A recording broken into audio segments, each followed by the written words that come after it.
हाँ जी, तो बाइसेक्टर अपने लास्ट लेक्चर में कर लिया था। तो जो नेक्स्ट टॉपिक है that is transformation of transformation of axis, है ना। जैसे एक्सिस को ट्रांसफर कर दिया कहीं और, ओरिजिन को कहीं और, या एक्सिस को रोटेट कर दिया, तो पुराने पॉइंट के कोऑर्डिनेट्स पे क्या फर्क पड़ेगा, उन सब की बातें हम यहाँ करेंगे। तो सबसे पहला ट्रांसफॉर्मेशन जो है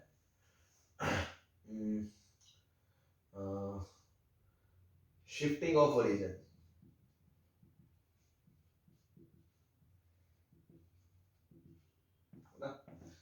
ठीक है, शिफ्टिंग ऑफ ओरिजिन। इसमें क्या होता है बेसिकली, जैसे मान लो ये आपका एक्स एक्सिस है और ये आपका वाई एक्सिस है। ठीक, ये आपका ओरिजिन है। तो यहाँ कोई आपका पॉइंट है P, जिसके कोऑर्डिनेट क्या है, x comma y, x comma Y.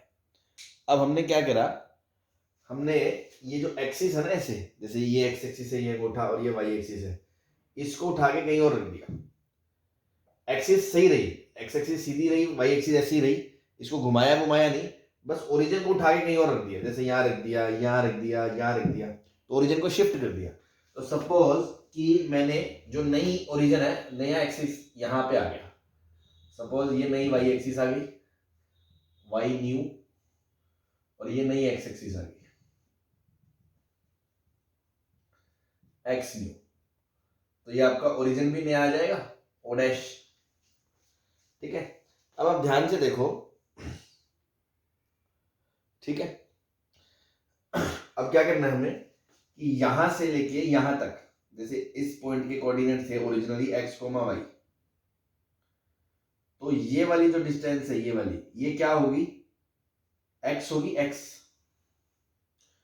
और ये वाली पूरी डिस्टेंस है जो, ये क्या होगी आपकी, वाई होगी। ठीक है, अब पॉइंट तो वही है, पॉइंट तो वहीं पे है, लेकिन अब इसके जो है नए कोऑर्डिनेट के सिस्टम के रिस्पेक्ट में कोऑर्डिनेट भी तो बदल जाएंगे भाई। ये डिस्टेंस बदल जाएगी, ये डिस्टेंस बदल जाएगी, तो इसके कोऑर्डिनेट बदलेंगे या नहीं बदलेंगे नए कोऑर्डिनेट सिस्टम के रेफरेंस रिस्पेक्ट में? बदलेंगे सर, है ना। तो उसको मान लो मैंने दे दिया, नए को नाम दे दिया एक्स डैश और वाई डैश। ठीक है, मतलब नए वाले के रिस्पेक्ट में इसके coordinate x dash y dash है, तो ऑब्वियसली ये डिस्टेंस क्या हो जाएगी, एक्स डैश, और ये वाली डिस्टेंस क्या हो जाएगी, वाई डैश। ठीक है, तो अब देखो डायग्राम से क्लियर है। मान लो मैंने ओरिजिन को शिफ्ट किया अल्फा कोमा बीटा पे, है ना। If origin is shifted to alpha comma beta. अब अल्फा कोमा बीटा किसके रिस्पेक्ट में होगा, ऑब्वियसली पुराने वाले के रिस्पेक्ट में होगा, क्योंकि नए वाले में तो वो ओरिजिन बन गया। तो मतलब ये डिस्टेंस क्या रही होगी, अल्फा, और ये डिस्टेंस क्या रही होगी, बीटा, क्योंकि ये वाले पॉइंट के कोऑर्डिनेट इसके रिस्पेक्ट में अल्फा कोमा बीटा थे। अब ओरिजिन को उठा के हमने वहां रख दिया, ओरिजिन को उठा के हमने वहां रख दिया, तो इससे होगा क्या, देखो ये जो पूरी डिस्टेंस है, ये इसका और इसका समेशन है। तो हम ये बोल सकते हैं अल्फा प्लस एक्स डैश बराबर एक्स। तो यहां से क्या आ गया, एक्स डैश बराबर x minus alpha. Similarly y dash बराबर क्या आ गया, पूरे वाई में से क्या घटा दो, बीटा, तो वाई माइनस बीटा। तो मोटे मोटे तौर पे आप ऐसे याद रख सकते हो कि x new is equals to x old minus alpha, y new is equals to y old minus beta. इस तरह से इसको ध्यान रख सकते हो, और इससे हम क्वेश्चंस करें। ठीक है, तो इस पे एग्जांपल लेते हैं अपन, है ना।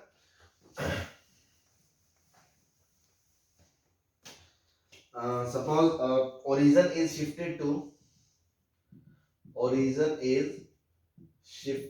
to -3,7, then find first part new coordinate of 2,3, second part old coordinate of -5,6, new equation of x minus 2y square बराबर 7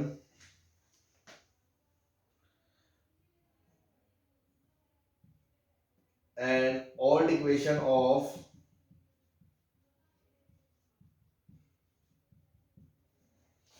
ठीक है, 3-4 पार्ट है, तो कैसे करना है इस टाइप के क्वेश्चन को अपन लोगों को समझ में आ जाएगा। ओरिजिन, शिफ्टिंग ऑफ ओरिजिन से करना है, ठीक है। तो क्या कहा हमने कि देखो एक बात बताओ, कोई कोऑर्डिनेट x, y था, आपने उसको शिफ्ट कर दिया कहा -3, 7, तो x जो न्यू है वो क्या होगा, x ओल्ड माइनस अल्फा, और y जो न्यू है वो होगा y ओल्ड माइनस बीटा, और अल्फा कितना है -3 और बीटा कितना है 7। तो यहां से x न्यू कितना आएगा, x old -3 that is x old +3, और y न्यू कितना आएगा, y ओल्ड -7। क्या ये बात समझ में आ गई आप?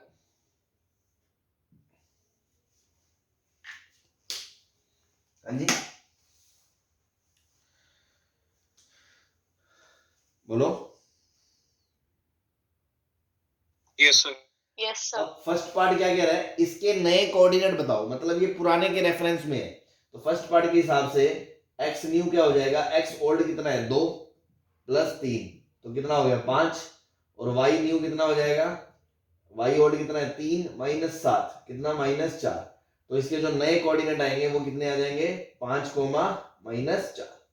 ऐसे सेकंड पार्ट में देखो, इसके पुराने कोऑर्डिनेट पूछे हैं, मतलब ये नए के रिस्पेक्ट में है, तो x न्यू बराबर मतलब -5 इसका न्यू कोऑर्डिनेट है, इज इक्वल्स टू ओल्ड पूछा है आपसे +3, तो यहां से x ओल्ड कितना आ गया -8। ऐसे ही न्यू 6 है, पुराना आपसे पूछा है -7 इक्वल्स टू y नॉट कितना आ गया 13। तो पॉइंट के पुराने कोऑर्डिनेट क्या आ गए, -8, 13। तो देखो -8, 13 को शिफ्ट करोगे यहां, तो -5, 6 होना ही था, वो हो गया। ठीक, अब देखो इसमें क्या पूछा है, नई इक्वेशन ऑफ ये, तो मतलब ये पुरानी इक्वेशन है और आपको इसकी नई इक्वेशन चाहिए। नई इक्वेशन चाहिए मतलब कि नए x और नए y में चाहिए, तो पुराने x और पुराने y को नए x और नए y के टर्म्स में लिख दो। तो अभी रिलेशन हमें पता है क्या, कि x न्यू कितना है अपना, x ओल्ड -+3, और y न्यू कितना है, y ओल्ड -7। तो यहां से देखो क्या आ गया, x ओल्ड कितना आ गया, x न्यू -3, और यहां से y ओल्ड कितना आ गया आपका, y न्यू +7। अब ये इक्वेशन किसमें है, पुराने xy में है, तो पुराने xy की वैल्यू इसकी डालेंगे ना नए के टर्म्स में, तो ये दोनों वैल्यू इसमें डाल दो। तो x ओल्ड की जगह क्या डाल दो, x न्यू -3 का स्क्वायर -2 टाइम्स y न्यू +7 का स्क्वायर इक्वल्स टू 7। अब ये न्यू हटा दो, क्योंकि अल्टीमेटली इक्वेशन तो x और y में दे रही है, वो तो हमसे गलती ना हो इसलिए हमने ऐसे लिखा कि ओल्ड में दे रखी थी, न्यू में चाहिए थी, तो ओल्ड की वैल्यू न्यू के टर्म्स में रख दी। नाउ अब जो रिलेशन आ गया, x -3 का स्क्वायर -2 टाइम y +7 का स्क्वायर इज इक्वल टू 7, इसको सॉल्व कर लोगे तो वो इसकी इस इक्वेशन की नई इक्वेशन आ जाएगी with respect to new coordinate system, जब ओरिजिन यहां शिफ्ट कर दिया गया। ये बात समझ में आ गई? Yes sir. ऐसे ही देखो फोर्थ पार्ट में क्या है, नए के रिस्पेक्ट में दे रखी है, पुरानी इक्वेशन पूछी है, तो इसका मतलब ये हमें क्या दिखने चाहिए, ये न्यू है, तो इसको ओल्ड के टर्म्स में लिखना है। तो बस यहां से देखो न्यू को क्या रख दो, ओल्ड +3, और y न्यू को क्या रख दो, y ओल्ड -7, दोनों को उठा के इसमें रख दो, तो इक्वेशन आ जाएगी x not +3 +2 times y not -7 is equal to 5। अब वापस x + y से रिप्लेस कर दो, 2y - 14 इज इक्वल टू 5, तो x + 2y is equal to 8 और 14 22। ये इक्वेशन आ गई किसकी, इसकी with respect to old coordinate system. मतलब पहले इसकी इक्वेशन ये थी, इसको जब यहां शिफ्ट किया तो नई इक्वेशन इसकी ये बन जाएगी। कोई परेशानी? सर 16 नहीं आएगा, -14 और 3 -11, हाँ 16 आएगा। ठीक, कोई दिक्कत? No sir. तो ये हो गया आपका शिफ्टिंग से, मतलब कहीं एक दूसरे को शिफ्ट करते हो, ओरिजिन को बिना रोटेट किए एक्सिस को सीधा सीधा शिफ्ट करते हो, तो जो इफेक्ट पड़ेगा न्यू कोऑर्डिनेट्स पे वो कैसा पड़ेगा वो हमने देख लिया। ठीक है, अब दूसरा ट्रांसफॉर्मेशन जो हम करेंगे उसमें क्या होगा, एक्सिस को रोटेट करेंगे, रोटेट। ठीक है, तो क्या फर्क पड़ेगा वो देखते हैं।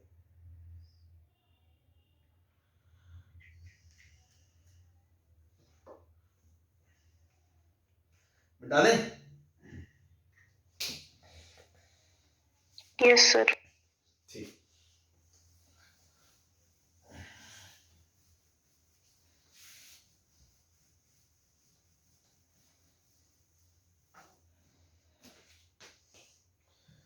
तो जो दूसरा ट्रांसफॉर्मेशन है that is rotation of axis,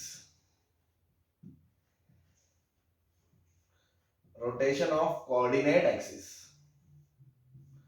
इसमें क्या है, जैसे ये आपका original x coordinate x axis था, ये वाई एक्सिस था, और ये आपका ओरिजिन था। इन्होंने क्या करा, इसने कहा कि इस पूरे सिस्टम को ऐसे एंटी क्लॉकवाइज रोटेट कर दिया अल्फा एंगल से, तो नई एक्स एक्सिस ऐसे आएगी एक्स डैश, और पुरानी ये चली जाएगी वाई डैश। अब आपको पता है अगर ये एंगल अल्फा है तो ये एंगल भी अल्फा है। तो शुरू में मान लो कोई पॉइंट था यहाँ पे P, जिसका कोऑर्डिनेट था x, y। x, y का मतलब क्या है कि इसकी पुराने के रिस्पेक्ट में जो कोऑर्डिनेट x, y था, मतलब ये डिस्टेंस कितनी थी भैया x, और ये डिस्टेंस कितनी थी आपकी y। ये बात क्लियर है?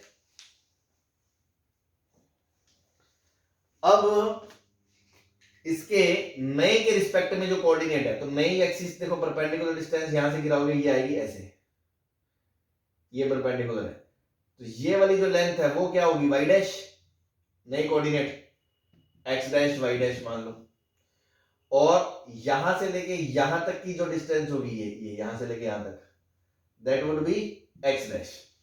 कोई दिक्कत है इसमें किसी को?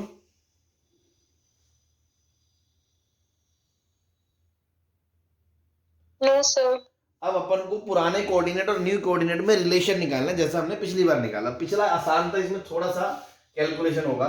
तो देखो ये अल्फा, तो अगर मैं ये अल्फा एंगल है तो आपको पता है ये अल्फा एंगल होता, देखो यहां से अगर ऐसे हॉरिजॉन्टल लाइन गिराओगे तो नीचे वाला अल्फा आएगा, ये 90 माइनस अल्फा आएगा, ये 90 तो ऊपर वाला अल्फा आएगा। ठीक है जी, यहां से एक परपेंडिकुलर गिरा दिया मैंने।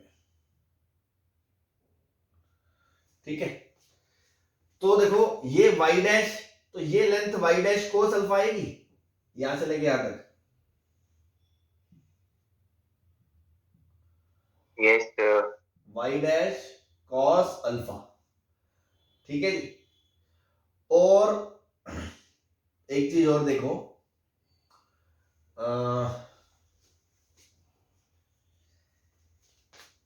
ये लेंथ यहां से लेके यहां तक x डैश है, यहां से लेके यहां तक पूरी यहां तक है ना, ये डॉट तक।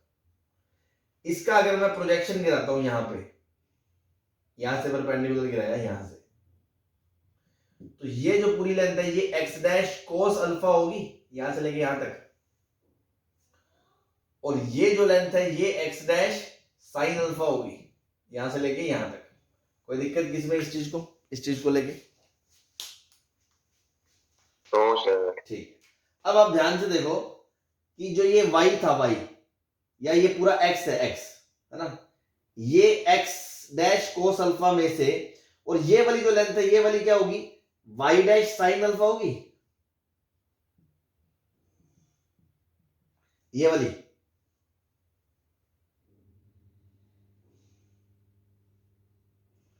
बोलो। Yes sir. Yes sir. तो देखो यहां से लेके यहां तक x प्लस यहां से लेके यहां तक y डैश साइन अल्फा बराबर कितनी है total, x dash cos alpha. तो यहां से क्या आ गया, x बराबर x dash cos alpha minus y dash sine alpha,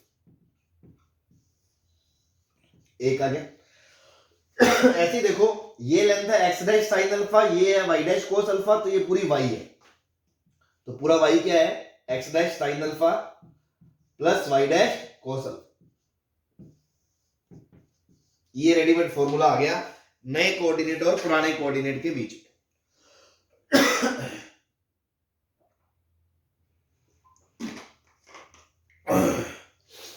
हालांकि अपन बिना इस फॉर्मूले के भी अपन पहले ऐसे रोटेशन वाले क्वेश्चन कर चुके हैं, बट रेडीमेड लगाना हो तो ये फॉर्मूला है कि पुराना कोऑर्डिनेट बराबर new coordinate into cos alpha minus y new into sin alpha, ऐसे ही पुराना बराबर new into sin alpha plus new into cos alpha. अब इसमें ध्यान रखना अल्फा हमने एंटी क्लॉकवाइज लिया है तो ये स्टैंडर्ड फॉर्मूला बना है, अगर नीचे कर दोगे तो अल्फा की जगह माइनस अल्फा रखना पड़ेगा, ठीक है।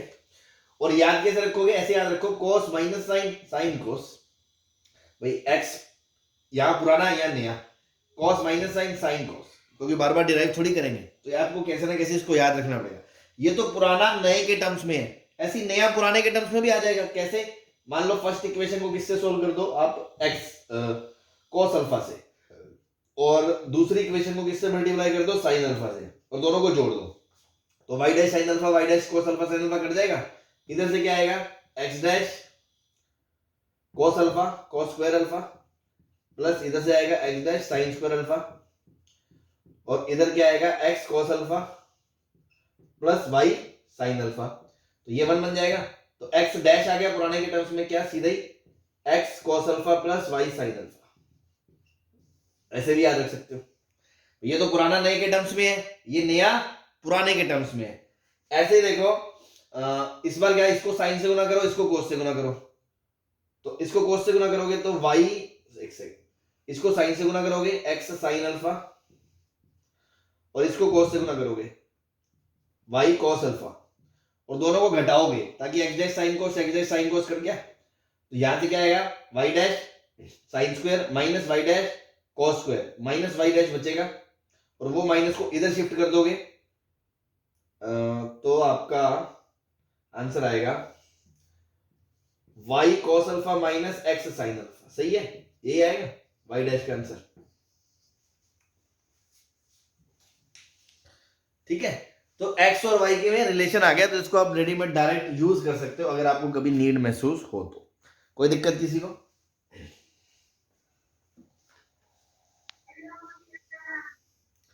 बोलो।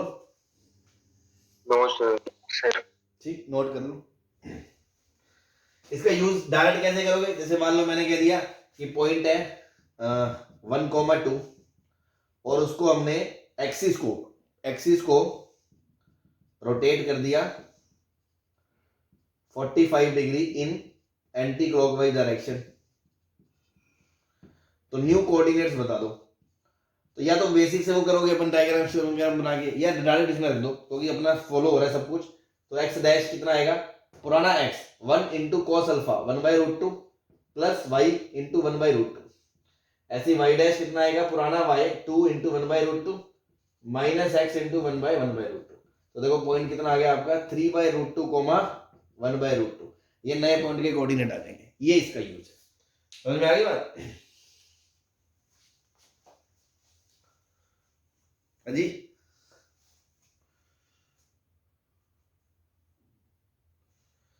चाहे आप ये यूज कर लो, वो भी 2 इक्वेशन 2 वेरिएबल सॉल्व कर लेते, x डैश y डैश निकल के आ जाता।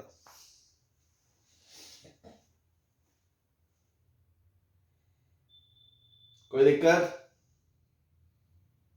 No sir. मिटा दे? यस सर, एग्जांपल मत मिटाना। ठीक। अब मान लो मैंने दोनों काम कर दिए, मैं कह रहा हूं उसको ओरिजिन भी शिफ्ट करा और रोटेट भी कर दिया, ठीक है। इफ एक्सिस या if origin is shifted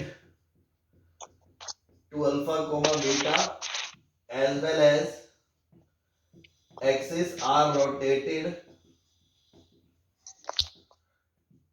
anti-clockwise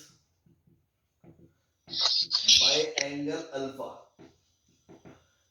ठीक है। तो देखो दोनों काम होंगे तो आप ऐसा करो 1 by 1 करो कि पहले तो उसको शिफ्ट करो तो पुराने से नया निकालो, फिर उसको रोटेट करो तो उसके बाद जो शिफ्ट होके आया था वो पुराना बन गया, अब रोटेट करके जो आएगा वो नया आएगा। तो 2 स्टेप करके आप फाइनल आंसर तक पहुंच सकते हो।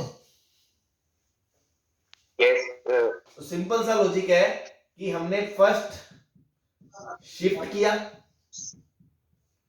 एंड देन रोटेट किया,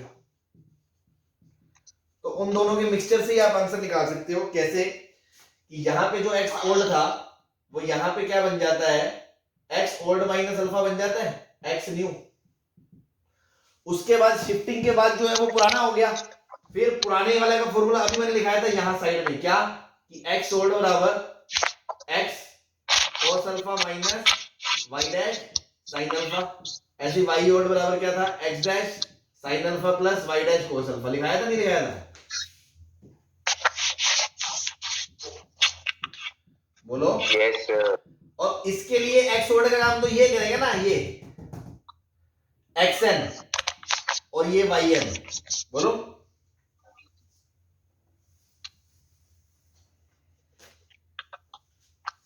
भाई रोटेशन के लिए तो ये इसका पुराने कोऑर्डिनेट का काम करेगा ना, क्योंकि पहले ये कोऑर्डिनेट बन चुका है। तो इसकी जगह क्या आ जाएगा, सीधा सीधा x not minus alpha y not minus.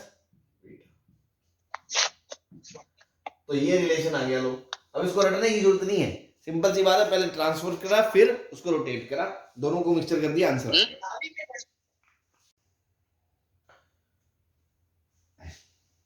ठीक है, तो दोनों का मिक्सचर हो गया ये, पहले ट्रांसफर करा फिर उसको रोटेट करा, तो सीधा ऐसे रिलेशन भी बोल सकते हो, या फिर रटने की कोई जरूरत नहीं है, पहले ट्रांसफर करके कोऑर्डिनेट निकाल लो फिर उसको रोटेट करके निकाल लो, आंसर आ जाएगा।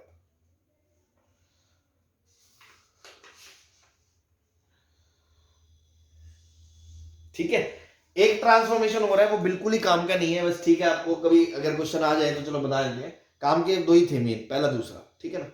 फिर भी एक चलो केस की तरह या एग्जांपल की तरह अपन ले लेते हैं, that is not much important, है ना। ये मिटा दें, यस सर। इसमें क्या होगा कि आपको ना, जैसे ये एक्स एक्सिस है आपकी, ये वाई एक्सिस है, तो कोई पॉइंट तो है ही पी जिसके कोऑर्डिनेट है एक्स कोमा वाई।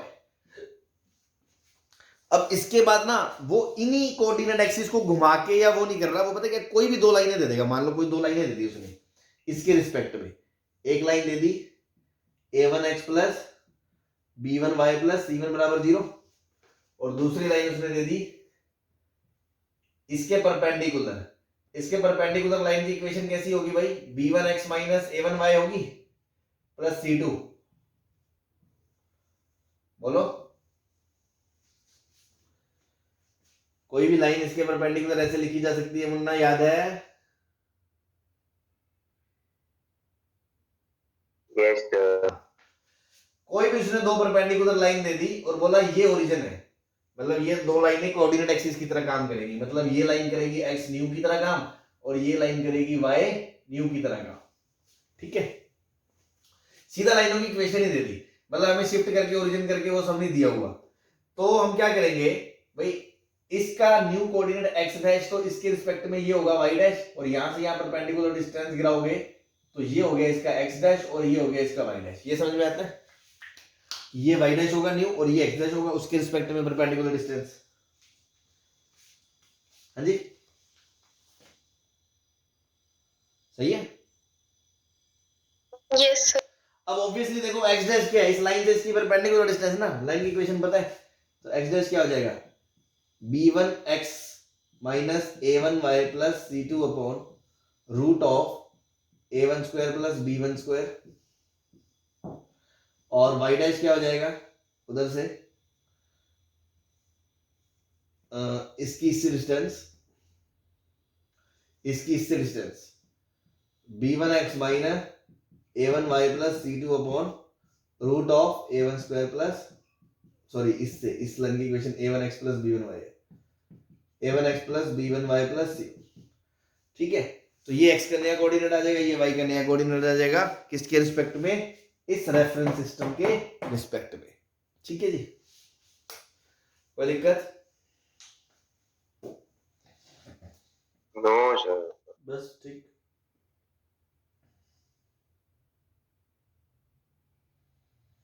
तो ये कोई काम का भी नहीं है, इसको छोड़ सकते हो। तो आई होप आपको ट्रांसफॉर्मेशन में दो ही चीज अपने काम की है, सीधा शिफ्टिंग, मेन तो सबसे ज्यादा शिफ्टिंग है ना, रोटेशन भी इतना नहीं है इवन जो सबसे ज्यादा यूज होगा हमारा, ठीक है। रोटेशन बेस्ड क्वेश्चन आ सकते हैं, बिना उसके भी कर सकते हो, डायग्राम वगैरह बना के, या रेडीमेड फॉर्मूला भी यूज कर सकते हो। क्लियर है सबको?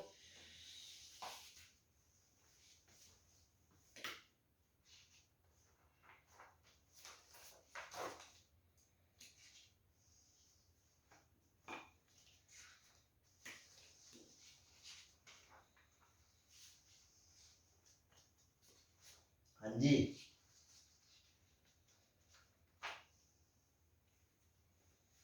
Yes, sir. ठीक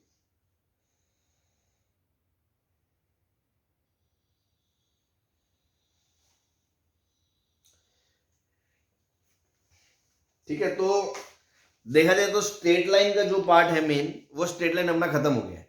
नाउ इसमें एक छोटा सा टॉपिक अलग से है, पेयर ऑफ लाइंस का, है ना, बट वो स्ट्रेट लाइन के साथ ही अपन पढ़ा देते हैं, ठीक है ना। तो अब वो वाला पार्ट बताए, जो मेनली स्ट्रेट लाइन वाला पार्ट है वो अपना हो गया है। Now pair of straight lines पे कुछ एक दो लेक्चर्स की बात है, छोटी मोटी कुछ कुछ बातें करनी है, जो पर्टिकुलरली वो टॉपिक ही एक तरह से सेग्रीगेटेड है पेयर ऑफ लाइंस का, ठीक है ना। बस उस पर अपन को बात करनी है, ये अपना कंप्लीट हो गया, ठीक है।